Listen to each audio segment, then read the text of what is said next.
Minneapolis police, search warrant! I spoke in the fall about the iceberg I saw ahead.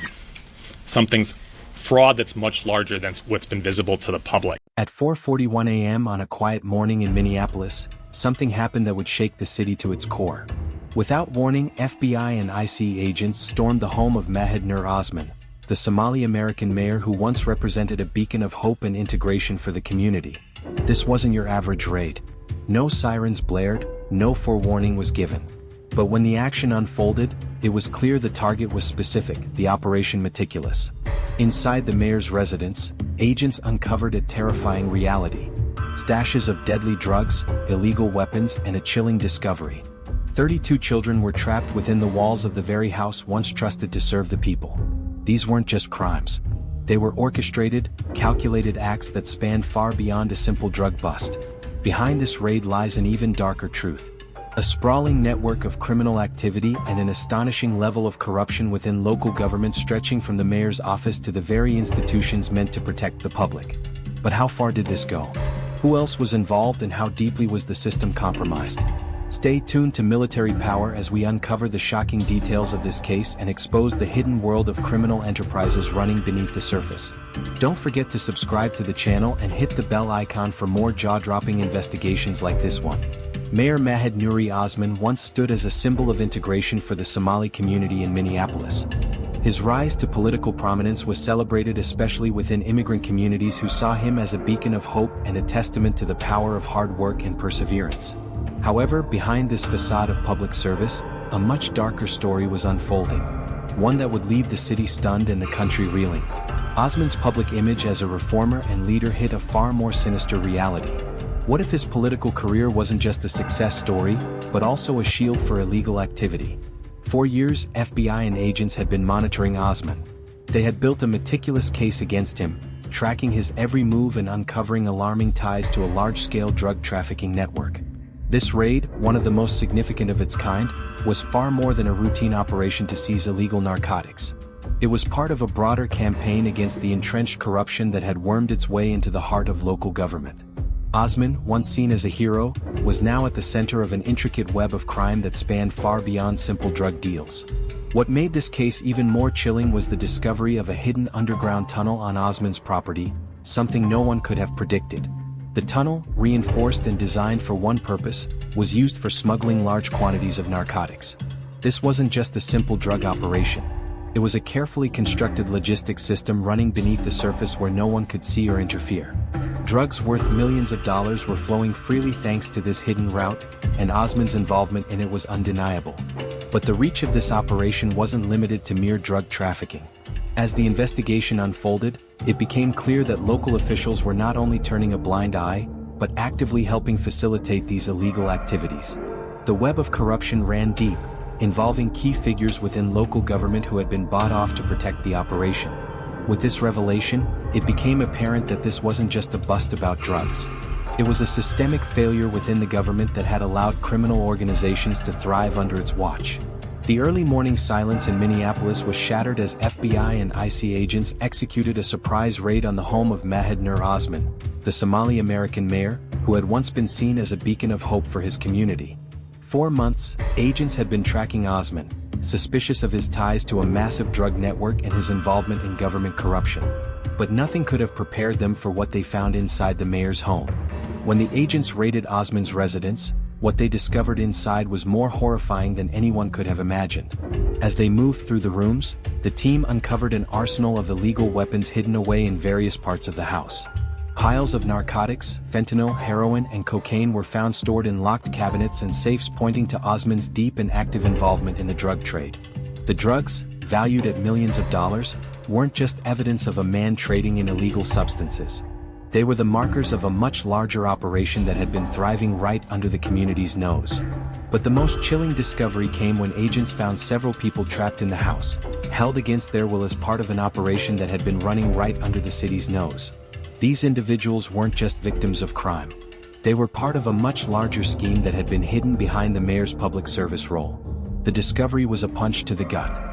The very person the community had trusted to lead them was in fact orchestrating one of the largest criminal enterprises the city had ever seen. Osman had used his power to facilitate the flow of drugs and launder money through shell companies, all while maintaining his position in office. His role was far more than passive. He was deeply involved in the machinery of crime that stretched far beyond his office and reached into the everyday lives of those who trusted him. What was most unsettling wasn't just the scale of the operation, but the fact that a man who was supposed to protect the community had been actively exploiting the very people he swore to serve. The mayor's ties to criminal groups were undeniable, and as agents gathered evidence, it became clear that his betrayal of the public trust had been both systematic and ruthless. This was no isolated incident. This was a deeply embedded network of corruption that had been operating right under the city's leadership. As the investigation continued, more shocking details emerged, revealing how the mayor had used his political influence to shield criminal operations. The hidden network was vast, involving not just drug smuggling, but also exploitation and financial crimes that reached far into the city's infrastructure. Osman's betrayal of his office was a calculated move to benefit himself and protect his illegal activities, and the raid exposed the full extent of his actions.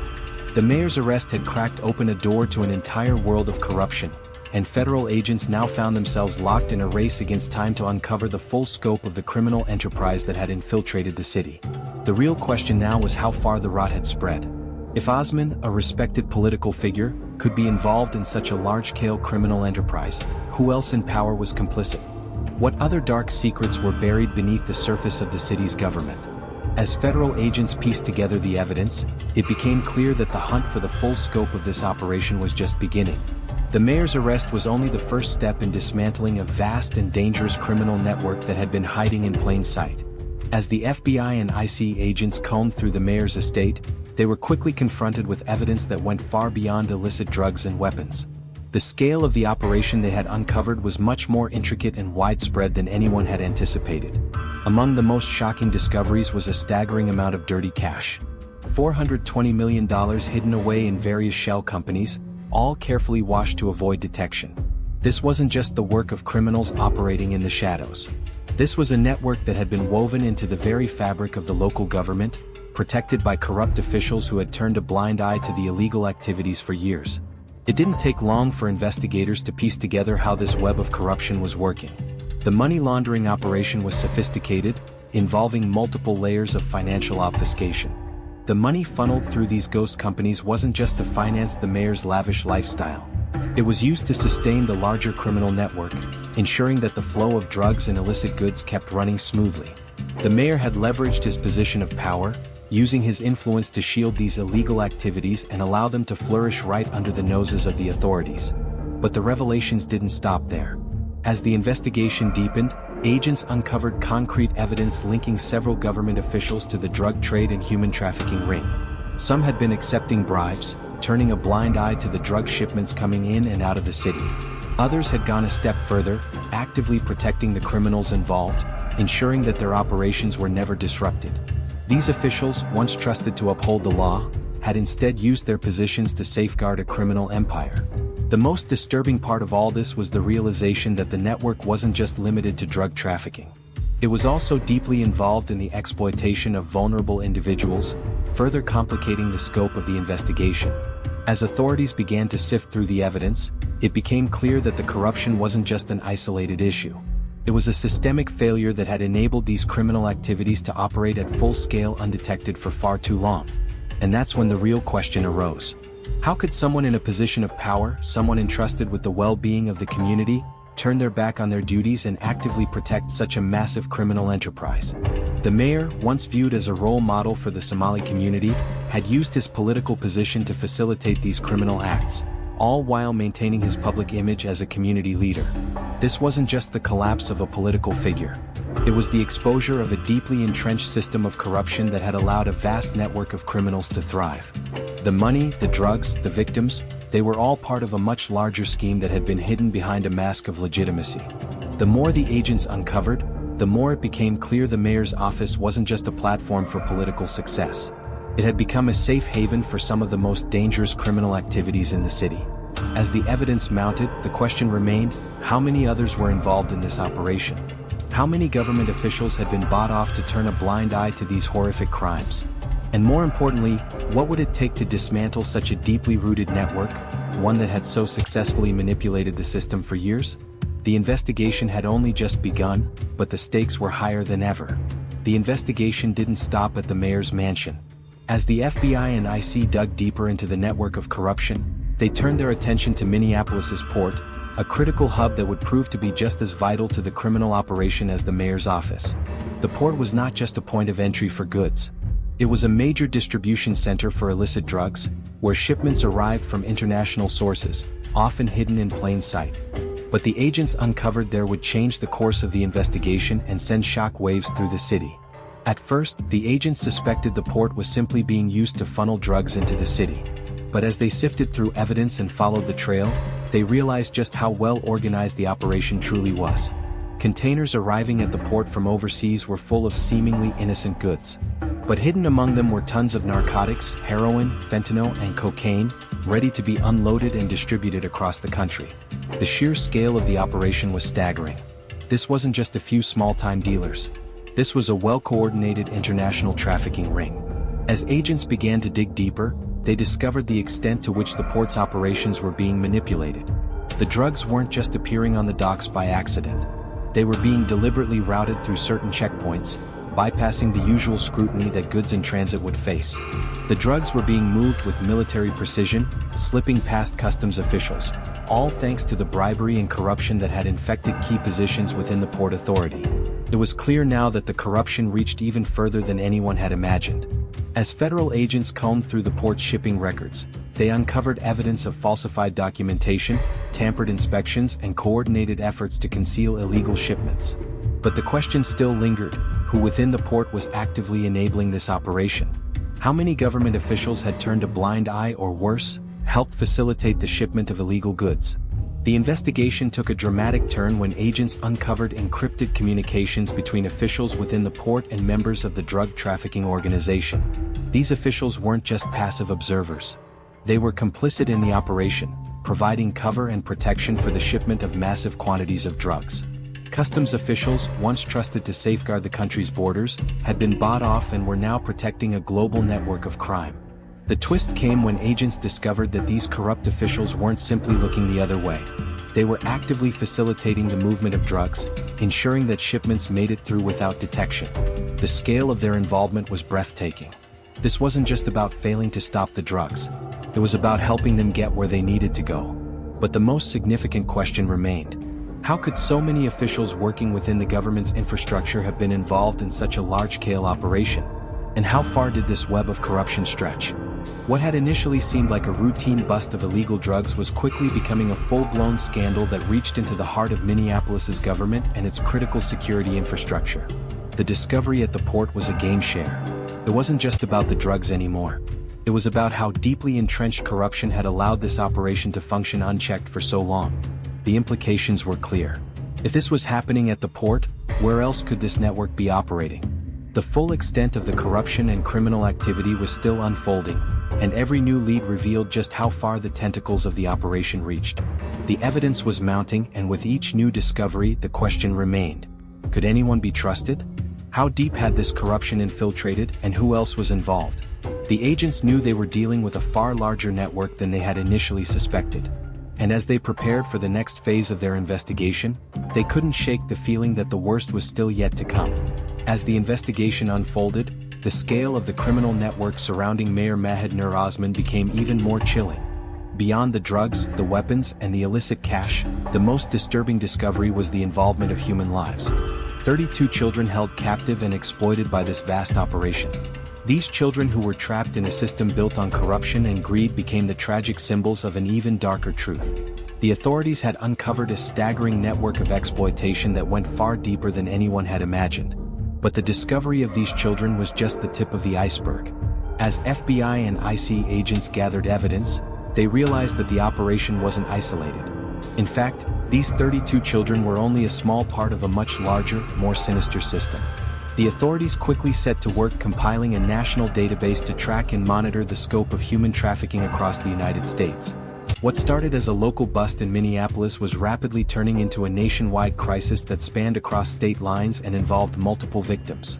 The creation of the database was a critical step in understanding the true magnitude of the problem. Investigators discovered that the number of children affected could easily exceed 400. And that was just the beginning. Each new piece of evidence suggested that this was not an isolated incident, but part of a far-reaching systemic issue that had been allowed to persist for years. These children weren't the only victims. There were countless others trapped in a cycle of exploitation and abuse, often hidden in plain sight. However, as the investigation continued, one question began to loom larger than any other. Could the system that allowed this abuse to flourish ever truly be reformed? The more the agents uncovered, the more it became clear that the very institutions meant to protect the public were in many cases the ones facilitating the crime. The involvement of government officials in this operation was not just limited to passive negligence. It went all the way to the top. Officials within the city's infrastructure had actively participated in the cover-up, helping to shield the operation from law enforcement. This wasn't just about individual corruption, it was about a broken system, one that had allowed a criminal enterprise to function with impunity for far too long.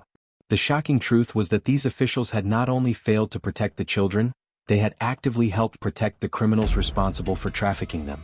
This deep-seated corruption within local government was a major factor in allowing this operation to run for so long unchecked. And as the investigation continued to unravel, the question became more urgent. Could the system be reformed from within? Or was it too corrupted to ever be fixed? The severity of this issue wasn't just in the number of victims. It was in the widespread corruption that enabled it to continue. The trafficking network had flourished because key players within the system had actively turned a blind eye, choosing to protect their own interests rather than the lives of those they were sworn to protect. This level of corruption at every level of governance made it harder to imagine a future where these crimes could be eradicated without a complete overhaul of the system. The discovery of the children and the subsequent creation of the national database were just the beginning of a long, complicated fight. It wasn't enough to simply track the victims. It was necessary to confront the people and systems that allowed this to happen in the first place. But as investigators continued to dig, they realized that this was no ordinary battle. It was a war against a network that had embedded itself so deeply in the fabric of government and law enforcement that uprooting it would require more than just arrests. It would require nothing short of a complete reform of the systems that allowed this abuse to go unnoticed for so long. The twist that made this all the more dangerous was the realization that the very people who were supposed to safeguard the public had been helping the criminals all along. How could a system so deeply flawed ever hope to protect the most vulnerable? Could the system be reformed from the inside? Or was it already beyond repair? These were the questions that weighed heavily on the investigators' minds as they continued to uncover the full extent of the corruption. In the end, the investigation into the mayor's crimes was not just about drugs or trafficking. It was about exposing a system that had allowed such horrors to continue. The true battle was just beginning, and it was clear that the fight against this corruption would be long, difficult, and fraught with challenges. The FBI and ICE's raid on Mayor Mahed Nuri Osman's estate did more than just take down a criminal operation. It exposed the deep, pervasive corruption that had been silently rotting the core of Minneapolis's government. What seemed like an isolated incident involving drugs and money quickly unraveled into something much larger, revealing a network of criminal activity that stretched from the mayor's office to various levels of government, all facilitated by bribes and protection from those in power. The discovery of $50 million in dirty cash and the smuggling of 2 tons of narcotics weren't just crimes against the community. They were crimes committed by the very individuals entrusted with protecting that community. This scandal sheds light on a much bigger problem: the failure of oversight in both local governance and law enforcement. How could such a large-scale operation run unchecked for so long? The system that was meant to serve and protect had instead enabled these crimes to thrive, leaving innocent lives caught in the crossfire. The real danger here isn't just the drugs. It's the corruption that allowed it to continue under the radar. As we reflect on this shocking investigation, one crucial question remains: how far does this corruption truly go? Can we ever fully trust a system when those who are supposed to protect us are the ones who facilitate the crime? Can we stop the corruption from within? Or is it too deeply embedded to be fixed? If you're disturbed by what's been uncovered here and want to follow the next big bust and investigations, subscribe to Military Power for more explosive revelations and behind-scenes looks at the darkest corners of our world.